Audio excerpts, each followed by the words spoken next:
کیا لوگ یہ خیال کیے ہوئے ہیں کہ صرف یہ کہنے سے کہ ہم ایمان لے آئے چھوڑ دیے جائیں گے اور ان کی آزمائش نہیں کی جائے گی؟ اور جو لوگ ان سے پہلے ہو چکے ہیں ہم نے ان کو بھی آزمایا تھا اور ان کو بھی آزمائیں گے، سو اللہ ان کو ضرور معلوم کرے گا جو اپنے ایمان میں سچے ہیں اور ان کو بھی جو جھوٹے ہیں۔ کیا وہ لوگ جو برے کام کرتے ہیں یہ سمجھے ہوئے ہیں کہ یہ ہمارے قابو سے نکل جائیں گے؟ جو فیصلہ یہ کرتے ہیں برا ہے۔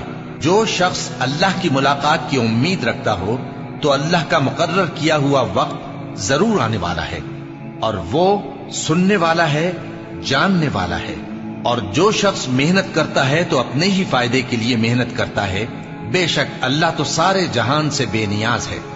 اور جو لوگ ایمان لائے اور نیک عمل کرتے رہے ہم ان کے گناہوں کو ان سے دور کر دیں گے اور ان کو ان کے اعمال کا بہت اچھا بدلہ دیں گے۔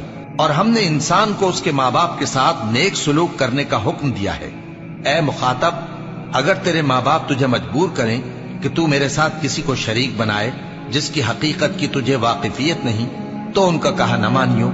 تم سب کو میری طرف لوٹ کر آنا ہے، پھر جو کچھ تم کرتے تھے میں تم کو جتا دوں گا۔ اور جو لوگ ایمان لائے اور نیک عمل کرتے رہے ان کو ہم نیک لوگوں میں داخل کریں گے۔